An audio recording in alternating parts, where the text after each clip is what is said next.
Hello everyone, this is Gene and I'm back with a new video and the first video of the year, which was not entirely intended, believe it or not. I'm actually stuck at home today, less because of the weather and more because of my landlords, the oh so wonderful New York City Housing Authority, ruining my morning.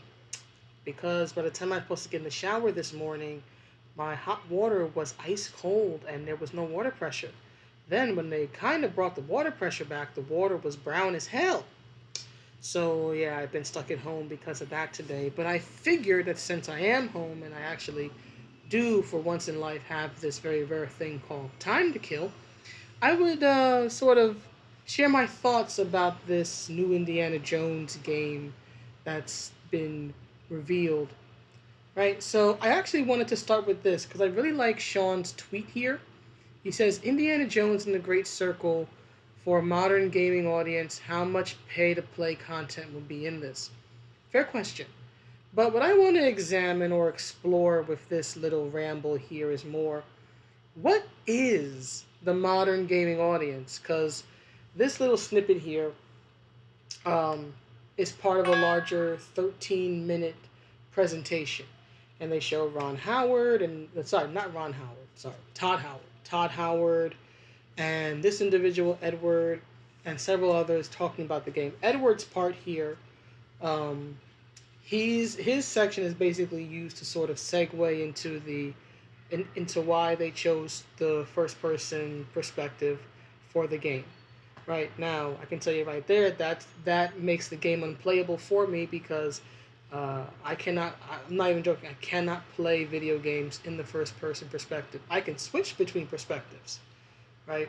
There are plenty of games I play where they're predominantly or naturally in third person, but you can switch to first person, like to view something or with certain weapons, like with Metal Gear or GTA. But I cannot. I've never been able to play a game exclusively in the first person perspective. It's why I don't play first person shooters. It literally disorients me. But uh, less about my inability to play in a certain perspective. I can live in the first person. I can't play in the first person. But what I wanted to explore was this idea of the modern gaming audience, right? And my question is, what is the modern gaming audience this time? Now, some may take a look at Edward Curtis here and say, well, it's obviously this guy because he looks like a certain stereotype or certain stereotypes about modern day liberals, especially those who work in the tech industry. But here's my thing. And I watched most of the 13-minute video. I watched the gameplay trailer. Here's sort of my question, and I want to be clear about this. This is not meant to insult anybody. This is me just sort of having a thought experiment. I'm not trying to insult anyone. I'm not trying to denigrate anybody.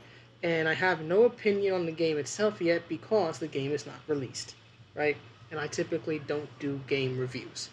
So I'm not saying the game is going to fail. It's not anything about that. I'm just sort of pondering the question of what is the modern gaming audience, because I honestly don't know anymore. Because the interesting thing about youth culture, right? You think of movies, TV, sports, uh, music, stuff like that, is that the youth culture is predominantly, for the youth, right? For the 18 to 35 crowd, right? Well, I just turned 39 about a week or so ago, so I've been out of that age group for the past 4 years, right? But you can sort of follow most entertainment and you can see where that shift happens, where the current generation slowly ages out, right? As a person who's now middle aged and has been middle aged for a while, who's been out of the predominant, youth culture that is usually catered to, you know, all the bands that I grew up with, are now on the classic rock or classic pop stations, right? The rock stars and the athletes and whatnot that I admire, they're now established, but they're usually retired, and sadly, some have passed away in the years since the height of their fame, right? But all this to highlight the fact that you can see a gradual move, right? A migration, right? From new to popular to established, and then, sort of that fading spotlight, right? And you can see this fairly easily. You can track it over time for movies, music, TV, and stuff like that. But with video games, it's different. Video grains, that's a good one. Video games don't have that same pattern, right? Because video games are first and foremost technology. Now you might say, well, the technology is the proof, right? Because systems age out, right? I'm old enough to have played the original NES. And to a degree, that is true, right? Technology improves ridiculously quick, and in just, at least in my lifetime, in a little over 30 some years, or nearly 40 some years, because I started gaming at 4. So, in around 30, 40 years, you've gone from 8-bit graphics in the NES to now PS5, and you have Xbox X1 or whatever it's called now. And you have the Nintendo Switch and all these systems that have, like, at times photorealistic graphics, right? So that is certainly proof of the progression of time. But here is what I mean when I say that gaming doesn't necessarily age out the same way that other elements of youth culture do, or other entertainment elements of youth culture do. Because while the systems themselves, the technology may progress at a very quick rate, and older systems quickly become obsolete, the thing is that the franchises, the IPs, the properties don't necessarily experience the same thing. They don't always necessarily experience the same drop off.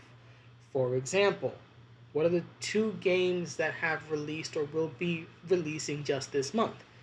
Street Fighter 6. The original Street Fighter, I think, was released in what, 1987? Now about the Street Fighter 6 since 2024, right? And then you have, I think, Tekken 8, right? Tekken 8 is supposed to be coming out, I think, next week or something, or toward the end of the month. The original Tekken game, at least to my knowledge, when I played, the very first one came out in 1994, right? So this would be the 30th year anniversary of Tekken. You look at Mortal Kombat, right? You have MK1 that came out last year, right? The original Mortal Kombat game came out in 1992. And you have other franchises like Tomb Raider and Final Fantasy VII. They're doing the remake, and you have things like Resident Evil that got a remake, right? And just, this constant re-release of our gaming past, in particular from the 1990s. Sega announced toward the end of last year that they're trying to revive franchises like Crazy Taxi and Golden Axe and other properties. I think from around like the Sega Saturn days, right? Stuff of that nature, right? And then of course you have the thriving retro gaming scene, and even if you uh, sort of put that to the side for a moment, you have the various compilations, in particular fighting games, right? I have the 30th anniversary of the Street Fighter collection, right? You have the various compilations and re-releases. I have several. You have games like Streets of Rage 4, which came out a few years ago, right? And just basically our past even had the release of these like mini systems. I think a few years back, a year or two ago, right? A PlayStation Mini, a Sega Mini, right? A Sega Genesis or Mega Drive if you're not from North America. Mini, right? So our past is constantly repackaged and sold to us. In fact, one of the things I purchased over the Christmas break, or rather, really during my vacation at the end of last month, was the Metal Gear Solid collect. Well, the Metal Gear collection, Metal Gear Solid collection, which includes Metal Gear, Metal Gear 2, 8-bit games from the late 80s, and then it has Metal Gear Solid, Metal Gear Solid 2, Metal Gear Solid 3, which is more late 90s going into the 2000s. All retro, right? So my question is, how do you really make a game for a modern gaming audience when your industry is still working so hard to appeal to individuals like myself, individuals who are now middle aged, individuals who grew up with the who grew up really with the hobby, or at least the most modern incarnation of it, right? I literally grew up with this. I've been at this since I was 4 years old. So, how do you make something modern when so much of your audience is not modern? So much of your audience is not the predominant youth culture that's playing games like Fortnite. Not to diss Fortnite, but I'm just saying, how do you make something like that when so much of your audience is not so modern, right? We're not the youth culture anymore. So how do you make something like an Indiana Jones game, right? Remember, Indiana Jones as a film franchise is like firmly Gen X, right? It's not even millennials, which I am at the tail end of. Or is it the beginning of, right? I'm at the end of Gen X, the beginning of the millennials, age wise, right? But Indiana Jones is firmly a Gen X era property, and it's been around for decades now, right? And yet, from what I've seen of the gameplay and from what I've seen of the trailer that's out, which I will link to, everything about the game, from what I can see, at least from a gameplay perspective or from a storytelling perspective, is in the past, right? The version of Indiana Jones that you're playing is young Indy. Looks like he might be from the first or second film, right? Brown hair, ruggedly handsome Harrison Ford, right? The setting seems to be, from best I can tell, somewhere maybe in the 40s, because there's one section where they show Indy jumping off a plane and he lands on the wing of another plane, and it looks like the plane is supposed to be a Japanese airplane. It looks like some sort of war thing, so maybe World War II, or I don't know, right? But everything about, from best I can tell, about at least the gameplay trailer, the reveal, shows everything to be in the past. Young Indy. It's definitely not set in the modern day. It looks like it's set maybe somewhere in the 40s at the very least. Right? So how do you make something for a modern audience when a huge chunk of your audience is middle aged? And the game itself is relying on a decades old franchise, is relying on the branding and marketing of a decades old franchise, and the game itself, from what it seems to be set in the past. There's, from what I'm seeing, there's nothing really modern about it. And that is the thing that I don't quite understand. I really don't understand how you can define or say that we're making a game like Indiana Jones for a modern gaming audience when there's nothing modern about Indiana Jones. And a huge chunk of your audience are not modern. We're not youth culture anymore. And we don't necessarily want modern. What we want is what we had, right? Which is, and gaming knows that because they keep re-releasing our past and we keep buying it. And I am just as much a slave to that as anyone else, right? So I guess we'll just have to wait and see how the game does. But I do find this idea interesting of telling a new Indiana Jones story for a modern gaming audience. It's like I'm not sure the modern gaming audience is even familiar with Indiana Jones, or at least the earlier films of it, right? They might be familiar with maybe the Shia LaBeouf film, right?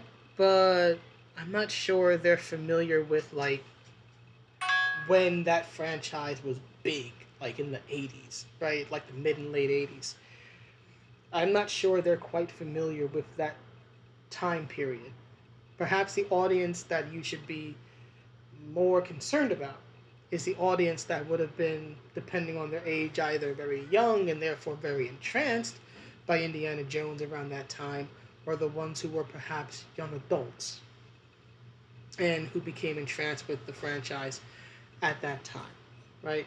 Or, or you could do this. You could take um, the general, I guess, sort of framework of Indiana Jones, right? Exploring and all that stuff, and you can make a new franchise, right? because you've already got two established franchises. You got Tomb Raider, which they're doing a re-release of, which further proves my point. They're doing a re-release, I think, of the original three games that were on PlayStation. So they're doing that. Apparently, that's going to come out this year or next year. And then you have Uncharted. I think it's the game, right? Nathan Drake, Uncharted. So perhaps you could try to take that model that Tomb Raider and Uncharted did. In fact, I remember when Tomb Raider was new, people used to call it Dude Raider because it borrowed so much from the Indiana Jones and that type of framework or archetype. But perhaps you could try to make something legitimately for a modern gaming audience and make a new franchise that still is in that genre or that framework and truly make it for the modern youth culture instead of this weird thing gaming tends to do, which is to claim that what they're making is for the youth, but everything about it screams Gen X or early millennial. There's this, it kind of reminds me of like modern Mortal Kombat's odd relationship with its own past. There's a part of gaming that hates the fact that, there's such a strong retro element, right? And that so many of us older gamers are still sticking around. At the same time, though, they cater to us by constantly re-releasing our youth. So we're told to leave, but then the moment we try to leave, they re-release a part of our childhood that we cannot live without. Otherwise, we wouldn't purchase it. Just like with how modern Mortal Kombat, and they demonstrated this a lot with Mortal Kombat 11, kept talking about how they were more mature and the franchise was changing, and then they went and released the MK3/MK trilogy era costumes for the women, and brought back Melina after swearing up and down that she wasn't going to be in the game. This odd, this very odd masochism tango, I guess you could call it, between a middle-aged consumer like myself and an industry that both perhaps doesn't want to cater to me anymore, but certainly doesn't mind my money. But anyhow, that's the video, that's the ramble. And again, this is not meant to mock this individual, and I don't know how the game is going to go. We'll have to wait and see until it's released. And I want to be clear, this isn't meant to pan the game or anything like that. As a game itself, I have no opinion. I'm pretty indifferent on Indiana Jones, so I have no attachments to the film franchise, although I know many do, and they'll be probably much more critical than I am. But this is just sort of me rambling my thoughts about the idea of the modern gaming audience. I'm not quite sure such a thing exists, or if it does, I don't know quite where the line is, where that cutoff is with the young and the young at heart, like myself. Whereas in other parts of media, that line is a bit more defined. But anyway, that's the video. Please let me know what you think, and I will see you all in the next one. Have a good day or night wherever you are, and I hope my water gets better. Bye!